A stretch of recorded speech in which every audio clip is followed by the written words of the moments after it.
Good morning everyone. আজকে আমরা যে টপিকটা নিয়ে আলোচনা করবো ফার্মাকোলজি, একদম নতুন একটা কনসেপ্ট। ঠিক আছে, I want participation from each one of you. এরকম না হয় যে আমি বলে গেলাম তোরা শুনে গেলে হ্যাঁ স্যার হ্যাঁ স্যার, না, বোথ ওয়ে পার্টিসিপেশন থাকবে। আজকের টপিক আমাদের হচ্ছে pharmacology.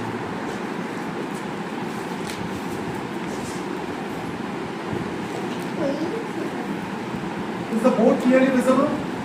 Yes, sir. Am I audible?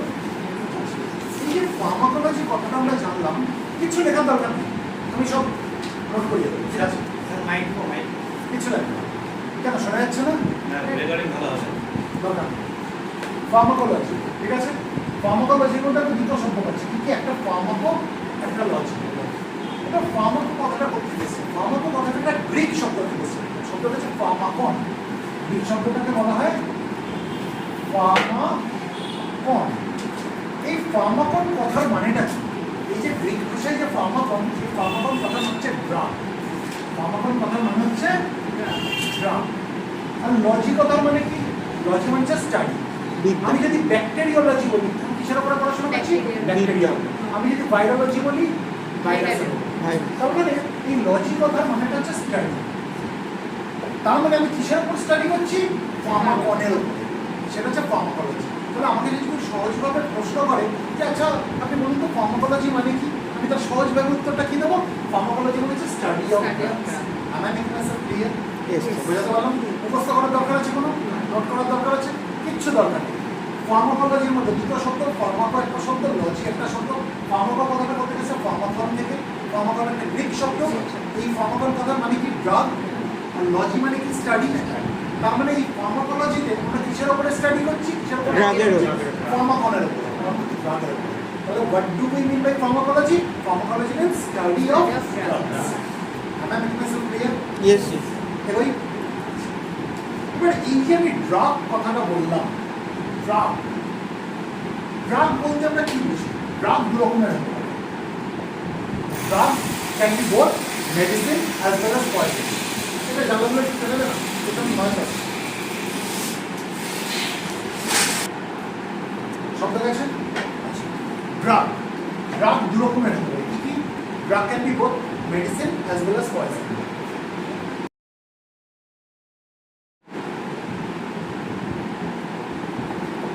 Drug can be both medicine and poison. ঠিক আছে, এবার মেডিসিন কাকে বলবো আর পয়জন কাকে বলবো?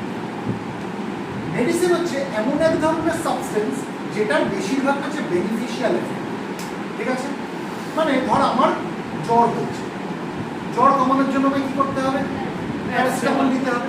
তার মানে এটা আমার বেনিফিশিয়াল এফেক্ট। কিন্তু এখানে আমি একটা কথা বললাম যে বেশিরভাগটা হচ্ছে বেনিফিশিয়াল এফেক্ট, কোনোটা কিন্তু বেনিফিশিয়াল এফেক্ট বলিনি। কেন? কারণ বেনিফিশিয়াল এফেক্টের পাশে তার আরও কিছু এফেক্ট থাকতে পারে যেটা আমি চাইছি না, যেটা আমার কাছে আনডিজায়ারেবল এফেক্ট হতে পারে। যেমন প্যারাসিটামল খেলে আমি কি হচ্ছে? আমার জ্বরটা কমবে, এটা বেনিফিশিয়াল এফেক্ট। কিন্তু প্যারাসিটামল তুই যদি বেশি পরিমাণে নিতে থাকিস তাহলে এটা কিন্তু লিভারকে নষ্ট করে দেয়, এটা একটা হেপাটোটক্সিক এফেক্ট আছে, সেটা তো আমি চাইনি। বুঝতে পারছি? তার মানে তো সাইডের একটা এফেক্ট থাকে। তার মানে মেডিসিন মানে এমন একটা সাবস্টেন্স যার বেশিরভাগটা হচ্ছে বেনিফিশিয়াল এফেক্ট, আর কিছুটা তার সাইডে কোনো এফেক্ট থাকতেও পারে, আবার নাও থাকতে পারে। ঠিক আছে, কিন্তু তার সাইড এফেক্টের থেকে তার বেনিফিশিয়াল এফেক্ট বেশি হলে সেটা মেডিসিন। কিন্তু পয়জনের ক্ষেত্রে তো পুরোটাই হচ্ছে হার্মফুল এফেক্ট। বোঝাতে পারলাম? ক্লিয়ার? ধর আমি এই রাস্তা দিয়ে যেদিকে পড়ে গেলাম, আমি মাথায় চোট খেলাম, আমার মাথার এখানে একটা টুপি হয়ে গেল, তার মানে আমার জায়গাটা ইনফ্লেমেন্ট হয়ে গেল। আমি ব্যথার ওষুধ খাবো, ব্যথার ওষুধটা বলা হয় পরে আমরা ডিটেলসে পড়বো NSAID, অর্থাৎ non steroidal anti inflammatory drug. লেখার দরকার নেই, বোঝার দরকার নেই, পরে আমরা যখন এটা পড়বো তখন ডিটেলসে শুনবো। কারণ নামটা ব্যথার ওষুধ হিসাবে, ঠিক আছে, যেমন অ্যাসাইক্লোফেনাক, ডাইক্লোফেনাক, এটা খেলে আমার কি হলো? ব্যথাটা কমবে। কিন্তু এই ব্যথার ওষুধ খেলে আমার কিন্তু গ্যাস্ট্রিক ইরিটেশন হতে পারে, আমার জিআই সাইড এফেক্ট দেখা দিতে পারে। আনকন্ট্রোলড হিসাবে আমি যদি খাই আমার কিন্তু আলসারেশন হতে পারে, আমি যদি সেটা মানে নিয়মের বাইরে গিয়ে খাই, আমার কিডনি এফেক্ট করতে পারে। সেগুলো তো আমি চাইনি। বুঝতে পারলাম? কিন্তু আমি অল্প একদিন দুদিন খেলে কি হবে? নিশ্চয়ই হবে না। তার মানে কি আমার এটার বেশিরভাগটা হচ্ছে বেনিফিশিয়াল এফেক্ট, তার পাশাপাশি কিছু সাইডের এফেক্ট থাকতে পারে যেটা হচ্ছে আনডিজায়ারেবল। তাহলে মেডিসিনের বেশিরভাগটাই হচ্ছে বেনিফিশিয়াল এফেক্ট, আর সামান্য কিছু আনডিজায়ারেবল এফেক্ট থাকতেও পারে বা সেটা নাও প্রকাশ করতে পারে। বোঝাতে পারলাম? কিন্তু পয়জনের ক্ষেত্রে তার পুরোটাই হচ্ছে side effect. Side effect, harmful effect, যেটা আমার শরীরের জন্য ক্ষতি করে। বোঝাতে পারো? এবার মেডিসিন কি কখনো পয়জন হতে পারে? হ্যাঁ, কখন হতে পারে? ডেট ফেল হয়ে গেছে। Very good. আজকে আর একটা এক্সপায়ারি ডেট আছে। এক্সপায়ারি ডেট পেরিয়ে যাওয়ার পরে ধর আমার বাড়িতে একটা ওষুধ রয়েছে, আমি এক্সপায়ারি ডেট চেক করলাম, সেটা এক্সপায়ারি ডেট পেরিয়ে গেছে, আমি 1 বছর বাদে সেই ওষুধটাকে খুলে নিয়ে খেয়ে দিলাম, তাহলে তার কোনো খারাপ দিক দেখা দিতে পারে? দিতেও পারে, নাও দিতে পারে, হয়তো কাজ করলো না এরকম হতে পারে, বা খারাপ দিক দেখাও দিতে পারে, তাই তো? তাহলে আমার যদি ডেট ফেল হয়ে যায় তাহলে কিন্তু মেডিসিনটা পয়জনের মতো কাজ করলেও করতে পারে। এটা একটা। আরেকটা কি হতে পারে? আমি মেডিসিন যখন নিচ্ছি আমি একটা রেকমেন্ডেড ডোজে নিচ্ছি, আমি যদি অতিরিক্ত পরিমাণে নিই, এক্সেসিভ ডোজ। আজকে আমার ঘুম হয় না, আমায় ডাক্তারবাবু রাত্রে একটা করে ঘুমের ওষুধ নিতে বলেছেন, আমি একটার জায়গায় যদি আমি 100টা ঘুমের ওষুধ খেয়ে নিই, হয়ে গেল কোন প্রসেস? তাহলে মেডিসিন সেখানে পয়জনের মতো কাজ করবে। তার মানে কি, আমার মেডিসিনটাকে আমি যদি রেকমেন্ডেড ডোজের বাইরে গিয়ে নিই, অতিরিক্ত পরিমাণ নিই, then the medicine will act as poison. আর আমি যদি মেডিসিনটার ডেট এক্সপায়ার করে যাওয়ার পরে তারপরে সেটাকে নিই, ইট মে অ্যাক্ট অ্যাজ পয়জন। আমার ইনফরমেশন ক্লিয়ার? Everything clear? তাহলে এটা মুছি, বোঝাতে পারছি তো আমি? বড় হচ্ছিস না তো? এবার আমরা দেখবো ফার্মাকোলজি দুটো ব্রাঞ্চেস কি কি আছে। ফার্মাকোলজি মানে কি? আমরা ড্রাগ নিয়ে পড়াশোনা করছি, তাই তো? আবার যেগুলো পয়জন তার উপরে যে পড়াশোনা করা সেটাকে বলা হয় টক্সিকোলজি। সেটাকে কি বলা হয়? টক্সিকোলজি। কেন? তার তো টক্সিক এফেক্ট, পয়জনের তো পুরোটাই টক্সিক এফেক্ট, হার্মফুল এফেক্ট, তার উপরে পড়াশোনা করা টক্সিকোলজি। টক্সিকো কথাটা করতে গেছে টক্সিক, বিষাক্ত, লজি মানে পড়াশোনা। বোঝাতে পারলাম? ফার্মাকোলজির আমরা দুটো ব্রাঞ্চেস নিয়ে পড়ি, দুটো শাখা। কি কি? একটাকে বলা হয় ফার্মাকোকাইনেটিক্স,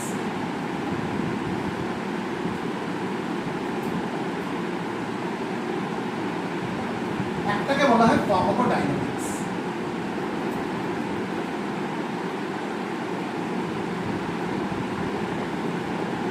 একটাকে বলা হয় ফার্মাকোকাইনেটিক্স, একটাকে বলা হয় ফার্মাকোডাইনামিক্স।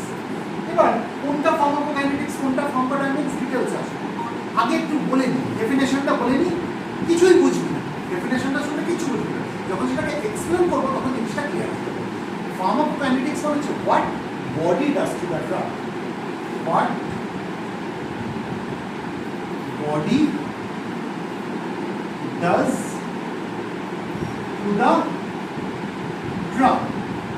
কি বুঝলাম? কিচ্ছু বুঝলাম না, ঘাবড়ানো থাকবে, এক্সপ্লেন করে দেবো, ক্লিয়ার হয়ে যাবে। ফার্মাকোডাইনামিক্স মানে what drug does to the body, what drug does to the body. কি বুঝলাম? কিচ্ছু বুঝলাম না, এবার এক্সপ্লেন করছি, ঠিক আছে? ফার্মাকোকাইনেটিক্সের মধ্যে আমরা করবো যখন আমরা ওষুধ খাচ্ছি, সেটা মুখ দিয়ে খেতে পারি, তার বিভিন্ন রুট অফ অ্যাডমিনিস্ট্রেশন থাকতে পারে। আমি যদি মুখ দিয়ে খাই সেটাকে কি বলা হবে? Oral route of administration. অনেক সময় কোনো ওষুধকে দেখি অ্যানাস দিয়ে ঢুকিয়ে দেয়, মানে রেক্টালে ঢুকিয়ে দেওয়া হয়, ওটা বলে রেক্টাল রুট অফ অ্যাডমিনিস্ট্রেশন। হ্যাঁ হয়, বাচ্চাদের সুপোজিটরি দেওয়া হয় না, পটি হচ্ছে না তখন, ঠিক আছে? গ্লিসারিন সাপোজিটর, সাপোজিটরি দেওয়া হয় না, দেওয়া হয়, আমি খালি রুট অফ অ্যাডমিনিস্ট্রেশনটা বোঝাচ্ছি।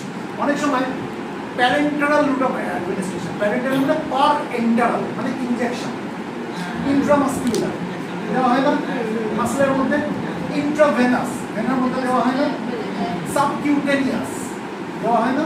এগুলো হচ্ছে সব রুটস অফ অ্যাডমিনিস্ট্রেশন। আমি কীভাবে ওষুধটাকে দিচ্ছি। টপিক্যাল রুট অফ অ্যাডমিনিস্ট্রেশন, আমার এখানে কোনো একটা ফাঙ্গাল ইনফেকশন আছে, আমি মলম লাগাচ্ছি, টপিক্যাল রুট অফ অ্যাডমিনিস্ট্রেশন। বুঝতে পারছি?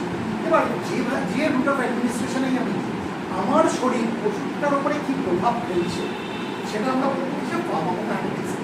এবার শুনতে জিনিসটা কেমন লাগলো? শরীর আবার ওষুধের উপরে কী প্রভাব, ওষুধ তো জানি শরীরের ওপরে প্রভাব, শরীর আবার ওষুধের ওপরে কী প্রভাব, একটা গল্প বলছি, জিনিসটা ক্লিয়ার হয়ে যাবে। আমাদের শরীরটাকে আমাদের বাড়ি চিন্তা, ঠিক আছে? ওষুধটাকে অতিথি চিন্তা।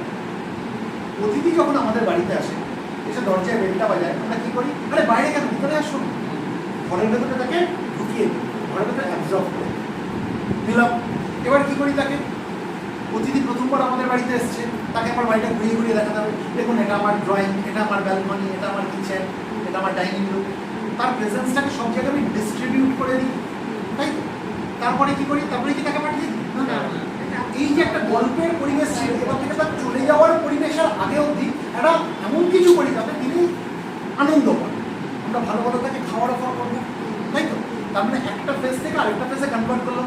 এবার খাওয়া দাওয়া হয়ে যাওয়ার পর অতিথি কি বলে, আজকে অনেক আনন্দ করলাম, তাহলে আজকের মধ্যে আসি, টাটা বাই বাই করে চলে যাবেন। তাহলে লাস্ট ফেজ কি হলো? তিনি চলে গেলেন।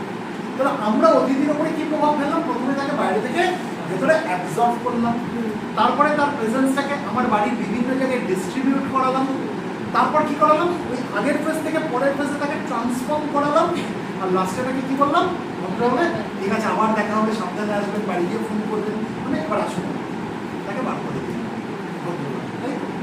এবার অতিথি আমাদের বাড়িতে আসেন অল্প কিছু সময়ের জন্য আসেন, সারা জীবন থেকে যাবেন বলে তো আসেন না। যদি সারা জীবন থেকে যেতেন তাহলে তিনি অতিথি হতেন না, আমার বাড়ির মেম্বার হতেন, তাই তো?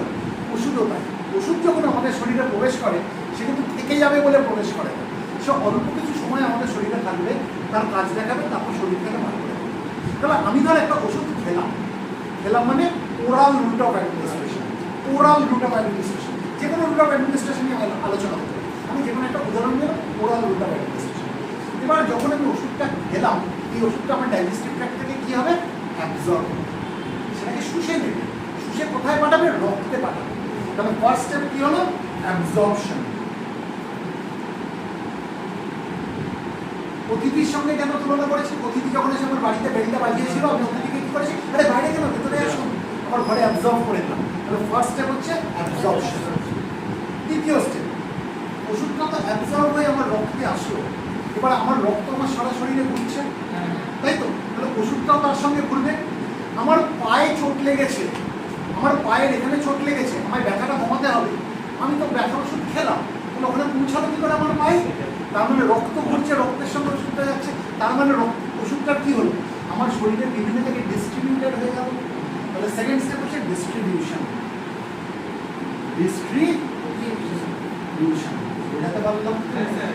বোঝাতে পারলাম? এবার প্রথমে অ্যাবজর্পশন হলো, ওষুধটা অ্যাবজর্ব করলো আমার শরীর, তারপরে আমার শরীর কি করলো? ওষুধটাকে আমার শরীরের বিভিন্ন জায়গায় ডিস্ট্রিবিউট করে দেবে, ডিস্ট্রিবিউশন। এর পরের ধাপ কি হবে?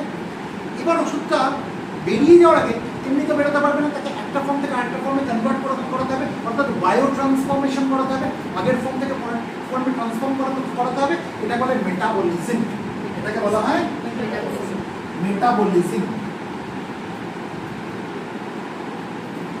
মেটাবলিজম মানে যে ফর্মে আমি নিয়েছি সেই ফর্ম থেকে এমন একটা ফর্মে কনভার্ট করে দেবো যাতে ওষুধটা বেরিয়ে যেতে সুবিধা, ঠিক আছে? এবার 3 নম্বর কি হবে? এই 4 নম্বর কি হবে? 4 নম্বর হচ্ছে এলিমিনেশন। এলিমিনেশন মানে শরীর থেকে বেরিয়ে যাবে। এবার রুট অফ এলিমিনেশন অনেক কিছু হতে পারে, সেটা পটি দিয়ে বেরোতে পারে, বিলিয়ারি রুট অফ এলিমিনেশন, সেটা হিসু দিয়ে বেরোতে পারে, তাই তো? Renal route of elimination, renal মানে কিডনি, তাই তো? তাহলে লাস্ট স্টেপ হচ্ছে elimination. Major route of elimination হচ্ছে থ্রু রিনাল রুট, জেনারেট কিডনির মাধ্যমে, ঠিক আছে?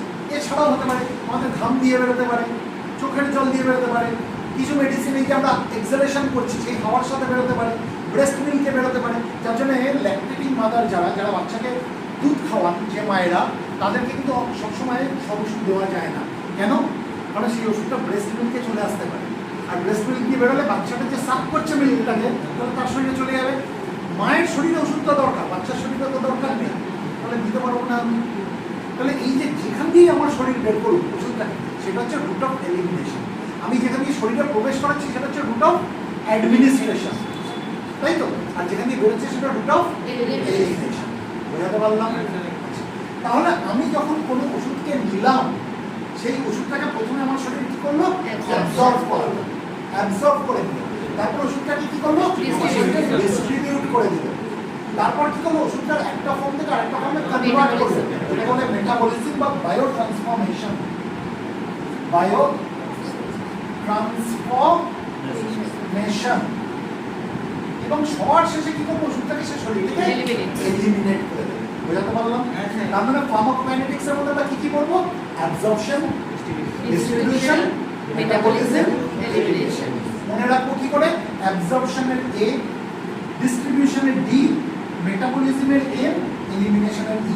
এ ডি आदमी আমরা বলি না এটা कैसा आदमी है यार आदमी মনে থাকবে এবার আমরা যে কোনো রুট অফ অ্যাডমিনিস্ট্রেশন দেখি যেভাবেই আমরা ওষুধটাকে আমাদের শরীরে ঢোকাই এই চারটে স্টেপ থাকবেই থাকবে কিন্তু একটা রুট অফ অ্যাডমিনিস্ট্রেশন আছে যেখানে প্রথম ধাপটা থাকবে না অ্যাবজর্পশনটা থাকবে না বলতে পারবে সেটা কোনটা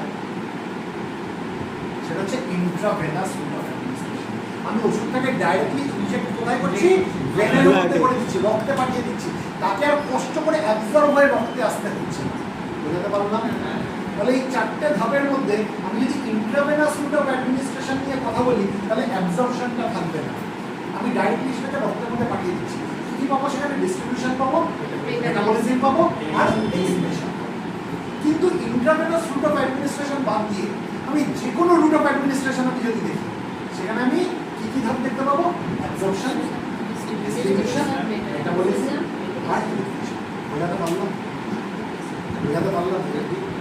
তাহলে ফার্মাকোকাইনেটিক্স এর মধ্যে আমরা কি কি পড়ি বল বল বুঝ পাচ্ছে না পড়ছিস বল কি কি পড়ি আমরা অ্যাবজর্পশন ডিস্ট্রিবিউশন মেটাবলিজম যেটাকে বলে বায়োট্রান্সফরমেশন আর কি বোঝাতে পারলাম এবার ফার্মাকোকাইনেটিক্স বলতে আমরা বলে এতক্ষণ কি বলছি what body does to the drug শরীর ওষুধটার উপরে কি প্রভাব ফেলছে এবারে কি আমাদের কাছে কনসেপ্টটা ক্লিয়ার হলো শরীর ওষুধের উপরে কি প্রভাব ফেলে প্রথমে তাকে অ্যাবজর্ব করায় তারপরে তাকে ডিস্ট্রিবিউট করায় তারপর সেটা মেটাবলিজম করায় তারপরে তাকে শরীর থেকে এলিমিনেট করায় ঠিক আছে তাহলে বডি ওষুধের উপরে কি প্রভাব ফেলে আমরা কিসের মধ্যে পাচ্ছি ফার্মাকোকাইনেটিক্স এই কি কনসেপ্ট ক্লিয়ার এবারে আসি ফার্মাকোডাইনামিক্স মানে কি what drug does to the body তার মানে কি ওষুধটা আমাদের শরীরের উপরে কি প্রভাব ফেলছে এবার অতিথি যখন আমাদের বাড়িতে প্রবেশ করে খালি কি আমরা অতিথিকে আপ্যায়ন করি তার সাথে বিহেভ করি অতিথিও তো আমাদের সঙ্গে বিহেভ করে তাই না ওষুধটাকে কিসের সঙ্গে তুলনা করতে বলেছিলাম অতিথি আর আমাদের শরীরটাকে আমাদের বাড়ি এবার অতিথি যখন আমাদের বাড়িতে আসে তখন অতিথির একটা প্রভাব আমাদের উপরে পড়ে বেশিরভাগ ক্ষেত্রে সেটা আমাদের জন্য ভালো লাগে বা কতদিন বাদে আসলে একটু আনন্দ হবে কিন্তু কিছু কিছু ক্ষেত্রে আমাদের বিরক্ত লাগে কিছু অতিথি আসলে বিএনপিসি জানিস তো ওর ছেলে আজকে ইঞ্জিনিয়ার হয়েছে হ্যাঁ তোর ছেলে কি করছে রে তুই জানিস যে তোর ছেলে ভালো স্ট্রাগল করছে ঠিক আছে হচ্ছে না দেখ সবার তো সবসময় হয় না স্ট্রাগলিং ফেজে রয়েছে এই যে তখন অতিথি আহারে এই আহারে বলার মধ্যে যে তার কি আনন্দ মানে সেটা তারাই জানে যাদের মানে দেখবি তুই তোর যদি সন্তান স্ট্রাগল করে তুই দেখছিস ও স্ট্রাগল করছে পারছে না হচ্ছে না দেখ ভাগ্যের ওপরে তো কিছু নেই সে তার পুরোটা দিচ্ছে কিন্তু কোনোভাবে ক্লিক করছে না এখানে যদি কেউ খুঁচিয়ে জিজ্ঞেস করে সে অতিথি জানে কিন্তু তোর ছেলে স্ট্রাগল করছে তুই হ্যাঁ তোর ছেলে কি করছে এই আমার ছেলে জানিস তো আগে না হায়দ্রাবাদ আছে তার মানে কি ওটা একটা বড় ব্যাপার আর তোর ছেলে কিছুই করতে পারছে না এবার তুই যখন ওটা প্রকাশ করবি আহারে এই আহারের মধ্যে একটা আনন্দ তুই চাইবি সেই অতিথি তোর বাড়িতে আসো সব ক্ষেত্রে সেটা হয় কিছু কিছু অতিথি এরকম করে কিন্তু অনেক অতিথি আছে বাড়িতে আসার পরে সিগারেট খেলো ছাইটা মাটিতে ফেলছে কেন অ্যাস্ট্রোতে ফেল তুই চাইবি ওই অতিথি তোর বাড়িতে আসো চাইবি কিন্তু বেশিরভাগ ক্ষেত্রে অতিথি আসলে কি হয় আমাদের ভালো লাগে তাই তো ওষুধও লাগে ওষুধ যখন আমাদের শরীরে প্রবেশ করছে ওষুধ যখন প্রভাব ফেলছে বেশিরভাগটা তার হচ্ছে বেনিফিশিয়াল এফেক্ট উপকারী এফেক্ট এমনও কিছু এফেক্ট আছে যেটা হচ্ছে আনডিজায়ারেবল এফেক্ট বোঝাতে পারলাম অতিথির ক্ষেত্রে তাই বেশিরভাগটা ভালো লাগা এফেক্ট কিছু ক্ষেত্রে সামান্য কিছু ক্ষেত্রে এগুলো আমাদের বিরক্ত করে বিরক্তি হয়ে যায় এ না আসলে এর মধ্যে কেন আসলো এর বাড়িতে মনে হয় না ঠিক এবার ওষুধটা কিছু বলবি এবার ওষুধটা আমাদের শরীরে কি প্রভাব ফেলছে এবার এই যে শরীরে প্রভাব ফেলছে কথাটা বললাম সেটা কি আমার শরীর না আমার শরীরে যে জীবাণু প্রবেশ করেছে তার শরীর what drug does to the body কথাটা মানে ড্রাগটা বডির ওপরে কি প্রভাব ফেলছে তাই তো এবার বডিটা কার আমার বডি না আমার শরীরে যে জীবাণুটা প্রবেশ করেছে তার বডি যদি প্রবলেম আমার বডিতে হয় তাহলে যে ওষুধটা আমি নিচ্ছি সেই ওষুধটা সেভাবেই তৈরি সেই ওষুধটা আমার বডিতে প্রভাব ফেলবে আর আমার বডিতে যদি কোনো জীবাণু প্রবেশ করে ধর কোনো ব্যাকটেরিয়া প্রবেশ করেছে যার জন্য আমি অসুস্থ ওষুধটা এমনভাবে তৈরি ওই ওষুধটা ওই জীবাণুটার শরীরেই প্রভাব বোঝাতে পারলাম তার মানে এই যে ফার্মাকোডাইনামিক্সের মধ্যে আমরা কি করছি what drug does to the body ড্রাগটা শরীরের উপরে কি প্রভাব ফেলছে এখানে আমরা দুটো জিনিস করি একটা একটাকে বলা হয় mechanism of action of the drug, MOA, mechanism of action of the drug. তার মানে কি, ড্রাগটা আমার শরীরে কিভাবে কাজ করে, ড্রাগটা আমার শরীরে কিভাবে কাজ করছে। এই যে বললাম চোট লেগে ব্যথা লেগেছে, আমার চোট খেয়েছি, ব্যথা লেগেছে, ফুলে গেছে, সোয়েলিং হয়েছে, এই ইনফ্লেমেশনটা কমাচ্ছে কি করে, সেটা আমার শরীরে প্রভাব ফেলছে, কিভাবে ওষুধটা হচ্ছে, সেটা মেকানিজম অফ অ্যাকশন। এর পাশাপাশি আমরা কি বলবো, সাইড এফেক্ট। সাইড এফেক্ট বোঝাতে পারলাম? আমরা সাইড এফেক্ট, অ্যাডভার্স এফেক্ট নিয়ে পরে আলোচনা করি। Mechanism of action of the drug আমি বুঝলাম। ধর আমার ডায়াবেটিস আছে, ঠিক আছে, এই ডায়াবেটিস কি বাইরে থেকে কোনো জীবাণু ঢুকেছে মনে হয়েছে? আমি এটা আমার শরীরের প্রবলেম, তাই তো? আমার প্যানক্রিয়াস যতটা ইনসুলিন ছাড়ার কথা, সে হয়তো ততটা ইনসুলিন ছাড়তে পারছে না, তাই আমার রক্তে সুগার বেড়ে গেছে। তাহলে আমি এমন কোনো ওষুধ নিলাম যে ওষুধটার প্রভাবে আমার প্যানক্রিয়াস বেশি বেশি ইনসুলিন ছাড়বে, তাহলে ওষুধটা কার শরীরে প্রভাব ফেললো? আমার শরীরে। আমার শরীরের কোথায় প্রভাব ফেললো? প্যানক্রিয়াসে, যাতেও বেশি বেশি ইনসুলিন ছাড়বে। বোঝাতে পারলাম? এবার ধর আমার রেসপিরেটরি ট্র্যাক্ট ইনফেকশন হয়েছে। কেন হয়েছে? বাইরে থেকে কোনো জীবাণু প্রবেশ করেছে, ব্যাকটেরিয়া প্রবেশ করেছে।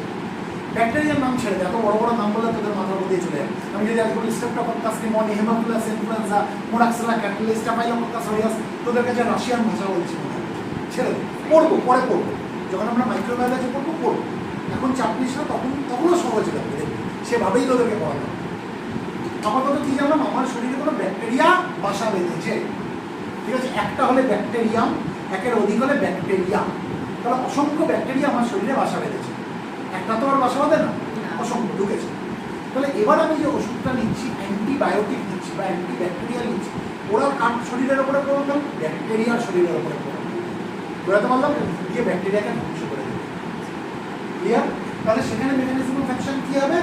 ওষুধটা কার শরীরে কাজ করছে? ব্যাকটেরিয়ার শরীরে কাজ করছে। এই কি বোঝাতে পারলাম? Clear?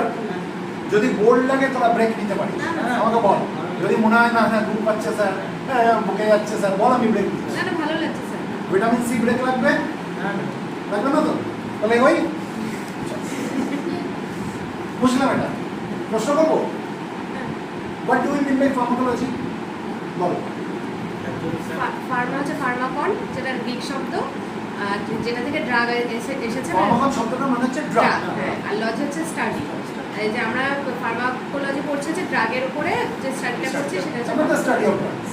What are the two branches of pharmacology? Pharmacokinetics আর Pharmacokinetics মানে কি? what body does to the What body does to the drug?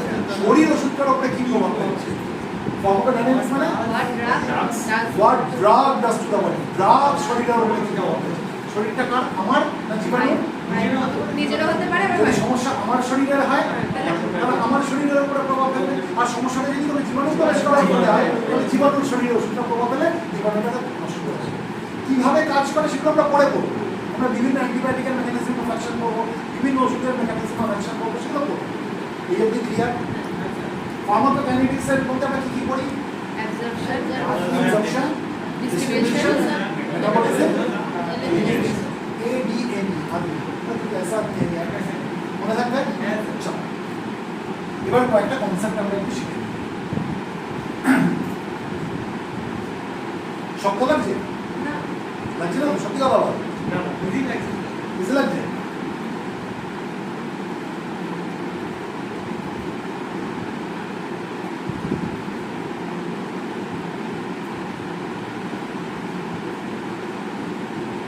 শোন, নেক্সট কনসেপ্ট হচ্ছে বায়ো অ্যাভেলেবিলিটি।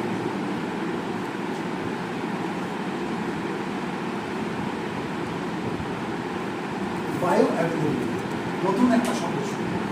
বায়ো অ্যাভেলেবিলিটি মানে কি? এটা বোঝার আগে আবার একটা উদাহরণ দিই। ধর আমি তোকে আজকে মৈনাক ফার্মেসিতে পাঠালাম, ঠিক আছে? কি বললাম, একটু মৈনাক ফার্মেসিতে গিয়ে দেখায় তো প্যারাসিটামল কত অ্যাভেলেবেল আছে। তুই আমাকে দেখেছে বললি যে মৈনাক ফার্মেসিতে প্যারাসিটামল বা কোনো একটা ব্র্যান্ড ক্যালপল কত অ্যাভেলেবেল আছে। তুই আমাকে দেখেছে বললি যে ক্যালপল স্যার ওখানে 100 স্ট্রিপ অ্যাভেলেবেল আছে, 100 স্ট্রিপস, ঠিক আছে? আমি বললাম বাবা আরেকবার কষ্ট করে মৈনাক ফার্মেসিতে যাবি, তুই দেখে আসবি ওখানে অ্যাজিথ্রল কত অ্যাভেলেবেল আছে। তুই এসে বললি স্যার ওখানে অ্যাজিথ্রল 50 স্ট্রিপ অ্যাভেলেবেল ফার্মেসিতে অ্যাজিথ্রল কত স্ট্রিপ অ্যাভেলেবল আছে? 50 স্ট্রিপস। ক্যালপল কত স্ট্রিপ অ্যাভেলেবল আছে? 100 স্ট্রিপস। তাহলে মনিনাক ফার্মেসিতে কেমিস্ট অ্যাভেলেবিলিটি কোনটা বেশি? ক্যালপল না অ্যাজিথ্রল?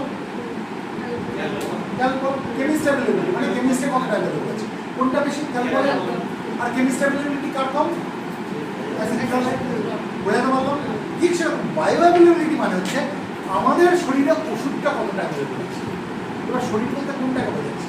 আমরা যখন ওষুধটাকে অ্যাডমিনিস্টার করছি সেটা যে কোনো রুট অফ অ্যাডমিনিস্ট্রেশন হতে পারে, ওরাল হতে পারে, ইন্ট্রাভেনাস হতে পারে, ইন্ট্রামাসকুলার হতে পারে, যে কোনো রকমের, ঠিক আছে, রুট অফ অ্যাডমিনিস্ট্রেশন হতে পারে, সেটা আমার রক্তে কতটা অ্যাভেলেবল সেটা হচ্ছে বায়ো অ্যাভেলেবিলিটি।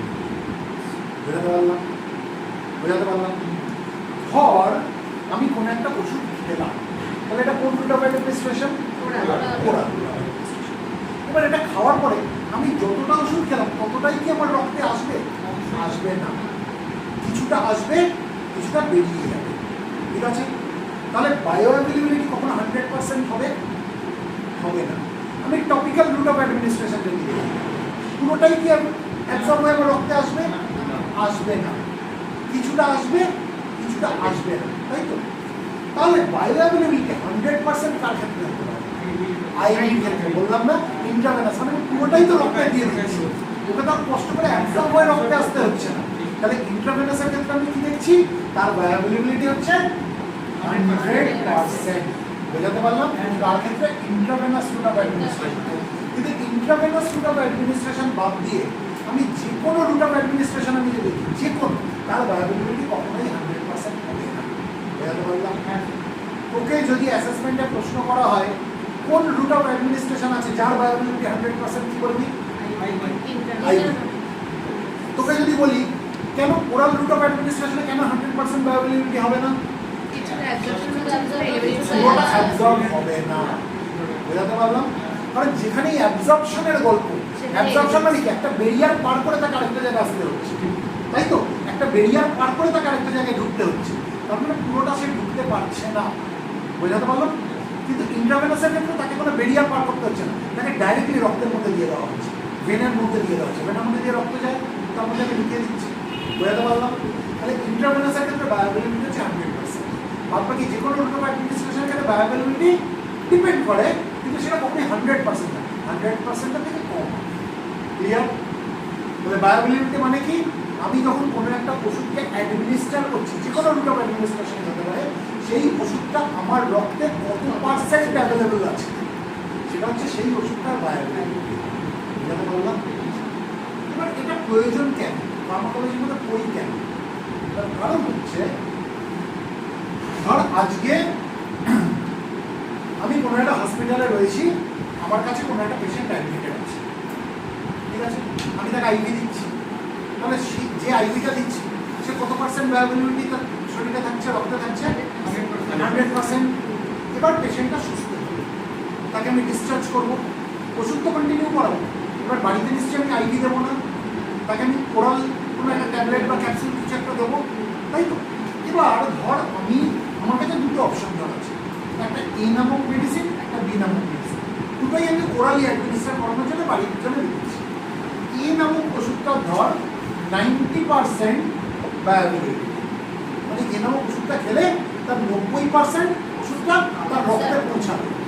আর বি নামক ওষুধটা ধর 80% বায়োঅ্যাভেলেবিলিটি, ঠিক আছে? আমি যখন পেশেন্টটাকে হসপিটালে রেখেছিলাম তাকে আমি কত পার্সেন্ট বায়োঅ্যাভেলেবিলিটি দিয়েছিলাম? 100%। এবার এখান থেকে আমি যখন তাকে বাড়িতে ডিসচার্জ করলাম, আমি তাকে কোন ওষুধটা প্রেফার করবো? যার 90% বায়োঅ্যাভেলেবিলিটি না যার 80% বায়োঅ্যাভেলেবিলিটি? এই সমস্যা দুটোই দেওয়া যায়, এ নামক ওষুধে দেওয়া যায়, বি নামক ওষুধে দেওয়া যায়। তাহলে 100 থেকে আমি 90-তে আসা বেশি পছন্দ করবো নাকি 100 থেকে 80-তে আসা বেশি পছন্দ করবো? 90% আসা বেশি পছন্দ। তাহলে আমার কাছে প্রেফার্ড ড্রাগ অফ চয়েস করতে হবে এ নামক ওষুধ। বোঝাতে পারলাম? তাহলে বায়োঅ্যাভেলেবিলিটি কনসেপ্ট কেন দরকার? ক্লিয়ার? এবার নেক্সট কনসেপ্টে আসি। শক্ত লাগছে?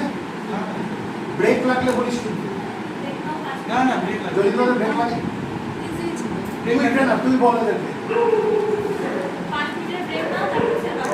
না আমার জন্য বলছি না, কিন্তু তোদের যদি মনে হয় মাথার উপরে চলে যাবে না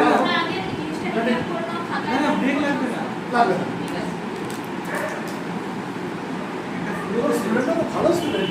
ব্রেক নিতে চায় না, দরকার নেই, বন্ধ করার দরকার নেই।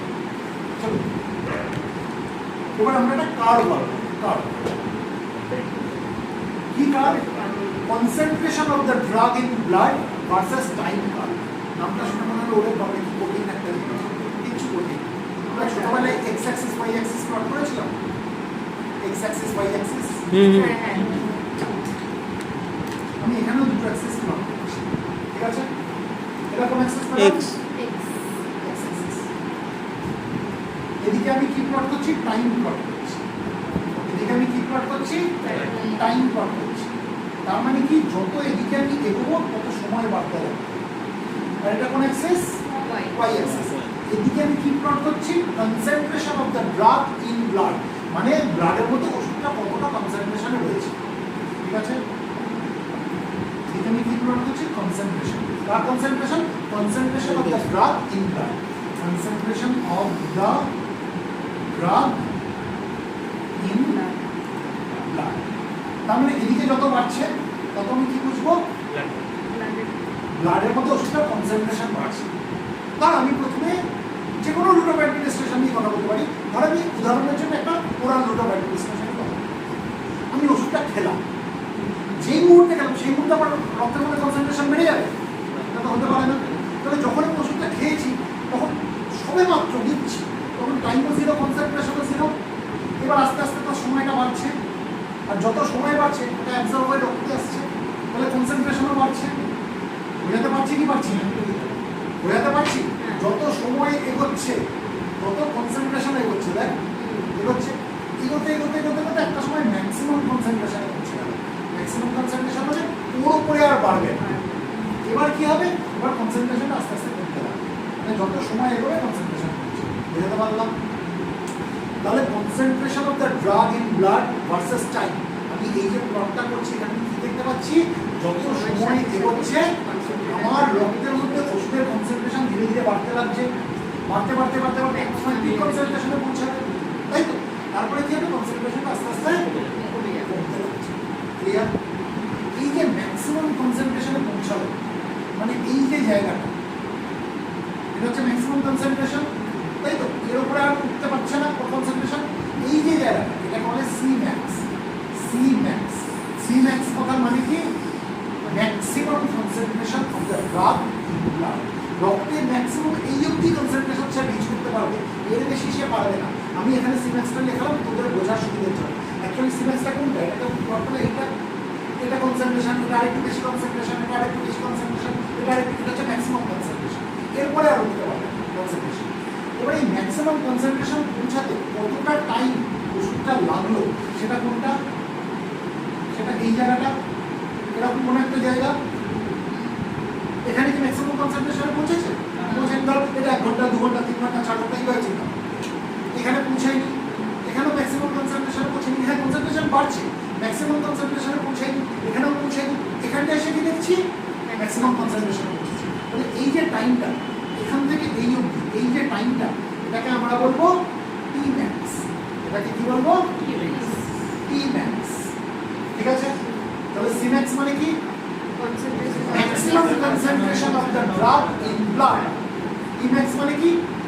ম্যাক্সিমাম টাইম না, কিন্তু time to reach the maximum concentration. বুঝতে পারলাম? সি ম্যাক্স মানে maximum concentration of the drug in blood, আর টি ম্যাক্স মানে time taken by the drug to reach maximum concentration. Time taken by the drug to reach maximum concentration. বুঝতে পারলাম? বুঝতে পারলাম? এবার ধর এই সি ম্যাক্স এর পরে আমরা কি দেখছি? কনসেন্ট্রেশন আস্তে আস্তে কমছে, কমতে কমতে কমতে কমতে ধর এই হাফ অফ দ্য কনসেন্ট্রেশনে পৌঁছে গেল, ঠিক আছে? হাফ অফ দ্য কনসেন্ট্রেশন, এটা যদি আমি পুরোটা কনসেন্ট্রেশন ধরি, এর হাফ কোনটা? এটা এরকম কোনো একটা জায়গায় পৌঁছে গেল কনসেন্ট্রেশন। এই হাফ অফ দ্য কনসেন্ট্রেশন পৌঁছাতে তার কতটা টাইম লাগলো? এটাকে বলে টি হাফ। এটাকে বলা হয় টি হাফ। টি হাফ মানে half life of the drug, ঠিক আছে? এলিমিনেশন হাফ লাইফ বলা হয়, half life of the drug. তার মানে half life of the drug মানে কি? সি ম্যাক্স এর পরে যখন কনসেন্ট্রেশন কমতে লাগলো, কমতে কমতে যখন হাফ অফ দ্য কনসেন্ট্রেশনে পৌঁছালো ওষুধটা রক্তের মধ্যে, সেই সময়টা কতটা লাগলো সেই সময়টাকে বলে টি হাফ। এবার আমি যদি নিউমেরিক্যাল ভ্যালু দেখি, এই Tmax এর নিউমেরিক্যাল ভ্যালু বেশি না T half এর নিউমেরিক্যাল ভ্যালু বেশি? এই কার্ভটা থেকে আমরা কি বুঝতে পারছি? Tmax এর নিউমেরিক্যাল ভ্যালু কত? ধর এটা 1 ঘন্টা 2 ঘন্টা 3 ঘন্টা 4 ঘন্টা 5 ঘন্টা 6 ঘন্টা 6.5 ঘন্টা, ঠিক আছে? তার মানে এখান থেকে এই অবধি যে টাইমটা এটা হচ্ছে Tmax, কিন্তু এখান থেকে এই অবধি টাইমটা হচ্ছে T half, তার মানে নিশ্চয়ই এটা 6.5 ঘন্টার বেশি। তাহলে নিউমেরিক্যাল ভ্যালু কার বেশি? Tmax এর না T half? এই কার্ভটা থেকে T half এর নিউমেরিক্যাল ভ্যালু বেশি। বুঝতে পারলাম? এই কার্ভটাই অন্যরকম হয়ে যাবে আমরা যদি IV নিয়ে কথা বলি। ধরো এদিকে আমি কনসেন্ট্রেশন প্লট করছি, কনসেন্ট্রেশন, তাই তো, concentration of the drug in blood, আর এদিকে আমি কি প্লট করছি? টাইম প্লট করছি, ঠিক আছে? এদিকে টাইম, এদিকে কনসেন্ট্রেশন। আইভির ক্ষেত্রে কি হয়?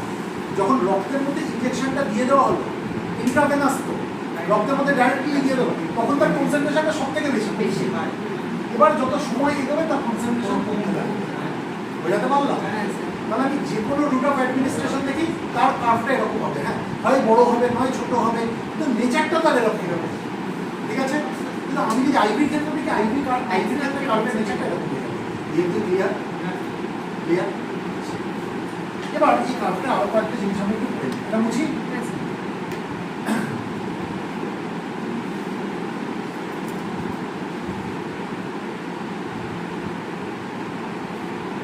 ধর এরকম কোনো একটা কনসেন্ট্রেশন, এরকম কোনো একটা কনসেন্ট্রেশন, এই কনসেন্ট্রেশনটা রিচ যদি না করে তাহলে ওষুধটা কাজ করবে না। তার মানে ওষুধটাকে কাজ করতে গেলে এই কনসেন্ট্রেশনটাকে তাকে ক্রস করতে হবে, অ্যাটলিস্ট এখানে পৌঁছাতে হবে বা ক্রস করলে আরও ভালো, ঠিক আছে? এই যে কনসেন্ট্রেশনটা, এই কনসেন্ট্রেশনটা তাহলে মিনিমাম এফেক্টিভ কনসেন্ট্রেশন কি বলা হয়? ঠিক আছে? আমি খুব শর্টে বলছি, ম্যাডাম তোকে এগুলো ডিটেলস সব এগুলো পড়িয়ে দেবে, সুতরাং চাপ নেওয়ার কোনো ব্যাপার নেই, কারণ আমার কাছে টাইম খুব লিমিটেড, যে সময়টা আমাকে অ্যালট করা হয়েছে খুব লিমিটেড, তাই আমি আর পুরো ডিটেলসে দিচ্ছি। MEC মানে মিনিমাম এফেক্টিভ কনসেন্ট্রেশন, তার মানে এই কনসেন্ট্রেশনটা রিচ করতেই হবে, না হলে কিন্তু ওষুধটা কাজ করবে না। বুঝতে পারলাম? এবার এর থেকে যদি কনসেন্ট্রেশন বাড়ে তাহলে কি ওষুধটা কাজ করবে? করবে, কারণ এই কনসেন্ট্রেশনটা পৌঁছালে তো ওষুধ কাজ করা শুরু করে দেবে, এরপরে যত পড়ে যাবে কাজটা সে করবে। এবার ধর এরকম কোনো একটা কনসেন্ট্রেশন আছে, যে কনসেন্ট্রেশনটার উপরে যদি চলে যায় তখন কিন্তু ওষুধটা আমাদের সাথে হার্ম চলে যাবে, তার টক্সিক এফেক্ট দেখা দেবে। এটাকে বলা হয় ম্যাক্সিমাম সেফ কনসেন্ট্রেশন, MSC। বুঝতে পারলাম? বুঝতে পারলাম? ধর এই লেভেলটা যত উপর দিকে যাবে তত ওষুধটা কি বাড়বে? টক্সিসিটি বাড়বে। টক্সিসিটি মানে হার্মফুল এফেক্ট দেখা দেবে, তাই তো, হার্মফুল এফেক্টগুলো তার দেখা দেবে। এবার তার মানে ওষুধটার কার্ভটা যদি সেটা সত্যি সত্যি ওষুধ হয়, কোথায় থাকা উচিত? এই MEC আর MSCর মাঝখানে। তা আমি কোনো একটা সাবস্টেন্স নিলাম, তার কার্ভটা হলো এরকম, আমি কি এটা ওষুধ বলতে পারবো? কেন বলতে পারবো না? MEC তো সে ছড়েই মানে কি এটা আমার সঙ্গে কাজ করবে? এটা নেওয়া না নেওয়া সমান। ধর এই সাবস্টেন্সটার নাম হচ্ছে A, আর এই যে সাবস্টেন্সটা আমি ধর আরেকটা নিলাম, সেটা ধর এরকম পড়ে গেল, এটার নাম হচ্ছে B, আর আগে যেটা এঁকেছি সেটার নাম ধর C। আমি C নামক সাবস্টেন্সটাকে আমি ওষুধ বলবো না, কেন বলবো না? কারণ এটা যতটা অব্দি সে সেফ ছিল, এটা সেটা লেভেলটাকে পার করে দিচ্ছে, তার মানে আমি এটাকে ব্যবহার করবো না। বোঝাতে পারলাম? তো আমি ব্যবহার করবো কোনটা? B নামক ওষুধটা।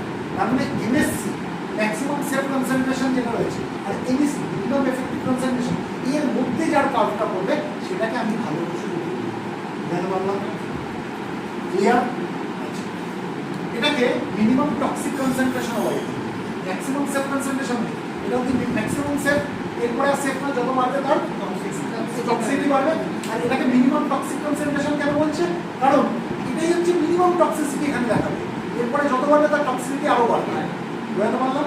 স্যার বলছি এটা বুঝবো কি করে যে তোর বোঝান ওষুধগুলো যখন তৈরি হচ্ছে, ওষুধগুলো যখন আসে তার এই স্টাডিটা করেই সেটা তৈরি। বোঝাতে পারলাম? ওরা এমন কিছু বানাবে না যার কার্ভটা এরকম থাকবে বা যার কার্ভটা এরকম থাকবে, এটা তোর বোঝার জন্য না, তোকে খালি পড়ে জানতে হবে কোন জিনিসটা কীরকম তার কার্ভের নেচার। ঠিক আছে? আমরা শিখতে হবে। আজকে যদি ধর একটা ম্যানুফ্যাকচারিং কোম্পানি একটা ওষুধকে ম্যানুফ্যাকচার করছে, সে যখন তার ফার্মাকোলজি স্টাডি করলো দেখলো তার কার্ভটা এরকম দিয়েছিল, কি সেটা মার্কেটে আনবে? না আনবে না।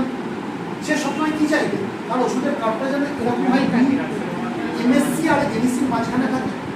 এই যে কার্ভের মধ্যে এই যে জায়গাটা, এমএসসি আর এমএসসির মাঝখানে এই যে জায়গাটা, এটাই তার মানে একমাত্র জায়গা যেখানে ওষুধটা অ্যাকচুয়ালি কাজ করবে, তার থেরাপিটা দেখাতে পারবে, অথচ তার টক্সিক লেভেলটাও তার বাড়বে না। এই জায়গাটাকে বলে থেরাপিউটিক উইন্ডো। এই জায়গাটাকে কি বলা হয়? Therapeutic window. বোঝাতে পারলাম? তার মানে থেরাপিউটিক উইন্ডো মানে কোনটা? এই কার্ভের মধ্যে কোন জায়গাটা? এমএসসি আর এমএসসির মাঝের যে জায়গা। কারণ এখানে অ্যাকচুয়াল থেরাপিউটিক এফেক্টটা আমি ওষুধের পাবো, অথচ সেরকম কোনো টক্সিসিটিও আমি পাবো। বুঝতে পারলাম? এটাকে এর উপরে কেন আমি থেরাপিউটিক উইন্ডো বলছি না? কারণ এর উপর টক্সিসিটি আছে। আর এর নিচে কেন আমি থেরাপিউটিক উইন্ডো বলছি না? কারণ কোনো থেরাপি পাবো না, কাজই করবে না। বুঝতে পারলাম? তার মানে আমরা এখন প্রতি কি শিখলাম? আমরা সিম্যাক্স শিখলাম, ম্যাক্সিমাম কনসেন্ট্রেশন। আমরা টিম্যাক্স শিখলাম, তাই তো? টিম্যাক্স মানে সিম্যাক্স পৌঁছাতে তার কতটা টাইম লেগেছে। আমরা কি শিখলাম? টি হাফ শিখলাম, মানে half life of the drug বা elimination half life of the drug, তাই তো? আর কি শিখলাম আমরা? থেরাপিউটিক উইন্ডো শিখলাম। আর এই কার্ভের মধ্যে ধরো আমি একটা কার্ভ আঁকছি, এই যে কার্ভের মধ্যে কতটা এরিয়া নিয়েছে এটাকে বলা হয় AUC, অর্থাৎ area under curve. AUC, area under curve. এই AUCটা কেন জানতে হয়? তারও অনেক কারণ আছে। কনসেপ্টটা বুঝতে পারছিস? মুখস্থ করতে যাস না। জানি প্রথম দিন এত শব্দ তোদের মাথায় থাকবে না, তার জন্য ম্যাডাম আছে একটু একটু করে বোঝাবে। আমি খালি গল্পটা কি তোদের কাছে ক্লিয়ার করতে পারছি? গল্পটা ক্লিয়ার হচ্ছে যাতে ম্যাডাম বললেই তোরা ধরে নিতে পারিস। ম্যাডাম তোদের টাইম দেবে, লিখবি, সব কিছু করবি, ঠিক আছে? দেখ, প্রত্যেকটা ওষুধের একটা ডোজ হয় তো। এবার এই ডোজটা কিভাবে ডিটারমাইন করা হয়? তার অনেক প্যারামিটার, অনেক প্যারামিটার। আমি কোনো একটা প্যারামিটার নিয়ে ধরা আলোচনা করছি।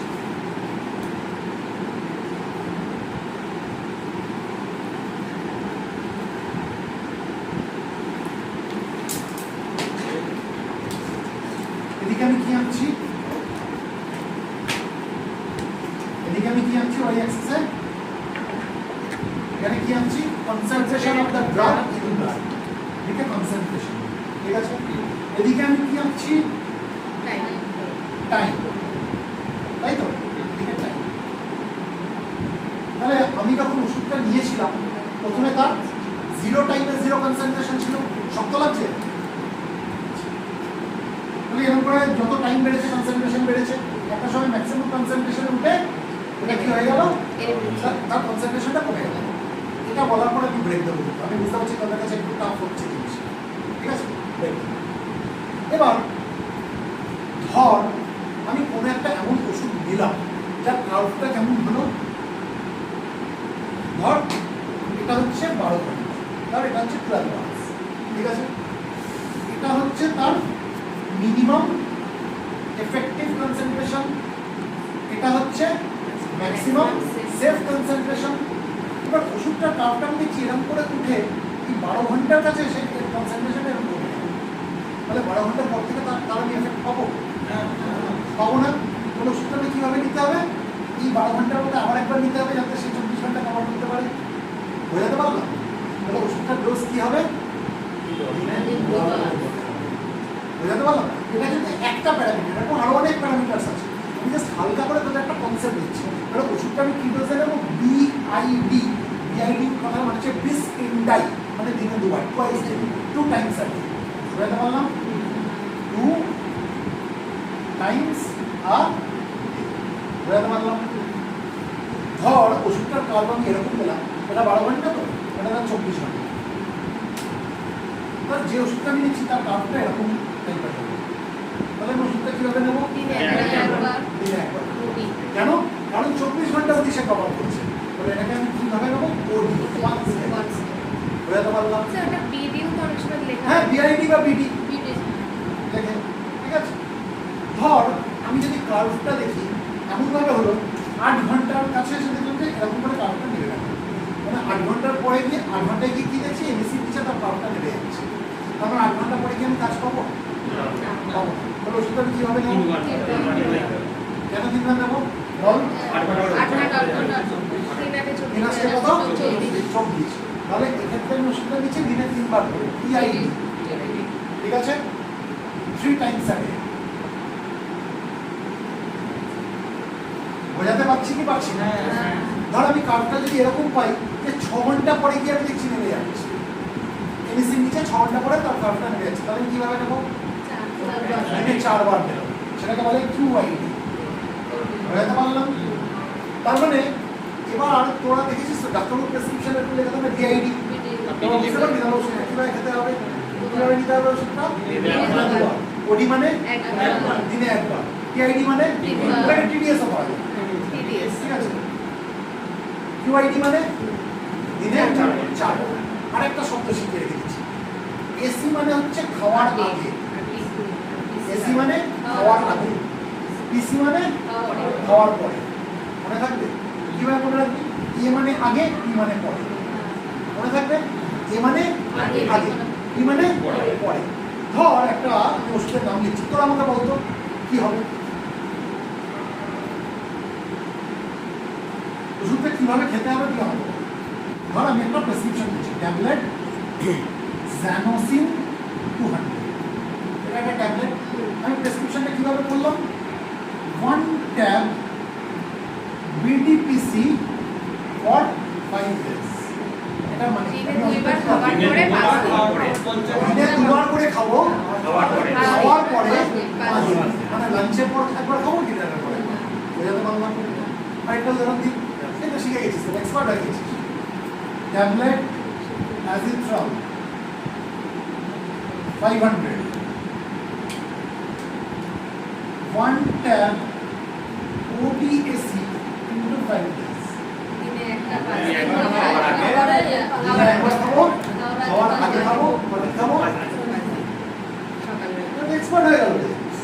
আচ্ছা, এইচএস মানে হচ্ছে হরাসম্নি, তার মানে হচ্ছে রাত্রে শুতে যাওয়ার আগে, ঠিক আছে। ধর ট্যাবলেট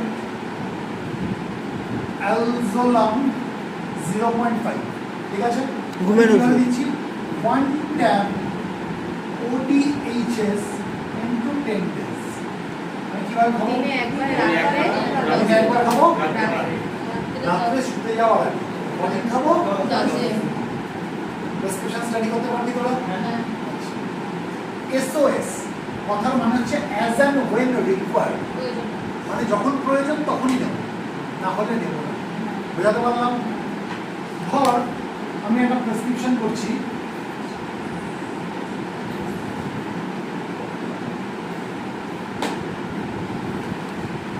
ট্যাবলেট P650, মানে এটা প্যারাসিটামল কোনো একটা ব্র্যান্ড, ঠিক আছে। 1 tab SOS if fever exceeds 100 Fahrenheit। তার মানে 100 ফারেনহাইট যখন হবে তখন যদি 100 exceeds, মানে 100 Fahrenheit যদি পেরিয়ে যায়, সঙ্গে সঙ্গে আমি কি করবো? P650 ট্যাবলেট খেয়ে নেবো। বুঝতে পারলাম? প্যারাসিটামল খাওয়া নিয়ম হচ্ছে একবার খাওয়ার 4 থেকে 6 ঘন্টার মধ্যে আমি আর কিছু খাবো না। কারণ কি বলেছি একটু আগে আমি বলছিলাম, প্যারাসিটামল একটা হেপাটোটক্সিক এফেক্ট আছে, ঠিক আছে। কে বেশি ক্ষতি করে বলতো লিভারকে, অ্যালকোহল না প্যারাসিটামল? প্যারাসিটামল। ঠিক আছে, সুতরাং হ্যাঁ অ্যালকোহল থেকে বেশি ক্ষতি করে প্যারাসিটামল। কিন্তু তুই যদি রেকমেন্ডেড ডোজে নিস, ডাক্তারবাবু যে সময় যটা বলেছে, তাহলে কিন্তু সেফ। কিন্তু অতিরিক্ত পরিমাণ প্যারাসিটামল কিন্তু খাওয়া উচিত। এই জন্য ওষুধের গায়ে অ্যাজ ডাইরেক্ট অ্যাজ ফিজিয়ান লেখা কথাটা লেখা। স্যার একটা খাওয়ার পর 4-5 ঘন্টা বাদ মানে পরে যদি আসে 4 to 6 আওয়ার্স তোকে একটা গ্যাপ দিতে হবে। এবার তুই যদি রোজ সেই 4 to 6 আওয়ার গ্যাপে খেয়েই যাস প্যারাসিটামল, তাহলে তো তাই না? স্যার ব্যথার ওষুধও ক্ষতি করে লিভারে। ব্যথার ওষুধও ক্ষতি করে। আমরা যখন ব্যথার ওষুধের মেকানিজম অফ অ্যাকশন করবো তখন আমরা দেখবো ব্যথার ওষুধ যদি তুই দেখবি যে আলসার করাতে পারে, আলসার করানোর একটা প্রবণতা থাকে, ঠিক আছে। কেন ব্যথার ওষুধের সঙ্গে পিপিআই দেওয়া হয়? পিপিআই হচ্ছে প্রোটন পাম্প ইনহিবিটর, আমরা পরে করবো প্যান্টোপ্রাজল, কেন দেওয়া হয় আমরা পড়বো। শুধু যে আলসার তৈরি করতে পারে তা না, ব্যথার ওষুধের জন্য কিডনি খারাপ হয়ে যেতে পারে। কেন খারাপ হতে পারে আমরা পরে পড়বো। ব্যথার ওষুধের জন্য কার্ডিওভাস্কুলার কমপ্লিকেশন হয়ে যেতে পারে, ঠিক আছে। থ্রম্বাস ফর্ম করে দিতে পারে, মানে ব্লাড ক্লট দিতে পারে, আমরা পরে পড়বো। মানে কি বলতে ব্যথার ওষুধের mechanism বাচ্চাদের তো অনেক সময় ব্যথা হলে পেটে ব্যথা বা কোথাও ব্যথা হলে প্যারাসিটামল খাওয়াতে পারে। প্যারাসিটামলের ব্যাপারটা হচ্ছে প্যারাসিটামল কিন্তু অ্যান্টি ইনফ্ল্যামেটরি না। ওই যে ব্যথার ওষুধ যেগুলো বলছি সেগুলোকে অ্যাকচুয়ালি আমরা মেডিকেল টার্মিনোলজিতে বলি NSAID, একটু আগে লিখলাম না, non steroidal anti inflammatory drug, ওই ইনফ্ল্যামেশনকে কন্ট্রোল করছে। প্যারাসিটামল কিন্তু অ্যান্টিপাইরেটিক অ্যানালজেসিক, অ্যান্টিপাইরেটিক মানে ফিভারকে কমায় আর analgesic ব্যথাকে কমায়, কিন্তু প্যারাসিটামলের কিন্তু অ্যান্টি ইনফ্ল্যামেটরি প্রপার্টি নেই যে ইনফ্ল্যামেশনকে কন্ট্রোল করবে। যাদের অ্যান্টি ইনফ্ল্যামেটরি প্রপার্টি রয়েছে তারা আলসার করাতে পারে। কেন পারে আমরা পরে পড়বো, ঠিক আছে? NSAID কেন আলসার করাতে পারে, প্যারাসিটামল করাতে পারে। স্টেরয়েড মেডিসিনটা কেমন? আবার সেটা আবার এক ধাপ উপরে আমরা করবো, আমরা কক্স 1 কক্স 2 করবো, ঠিক আছে? NSAID যেখান থেকে কাজ করছে তার এক ধাপ উপর থেকে স্টেরয়েডসগুলো কাজ করে। এখন এরকম করে বললে তোরা কিচ্ছু বুঝবি না, এখানে ফ্লো চার্ট এঁকে তোদেরকে বোঝাবো, ক্লিয়ার হয়ে যাবে। এই অবধি পরিষ্কার? তাহলে আমরা একটা ব্রেক নিই, ঠিক আছে? আর বড় করবো না, অনেক বড় হয়েছিস।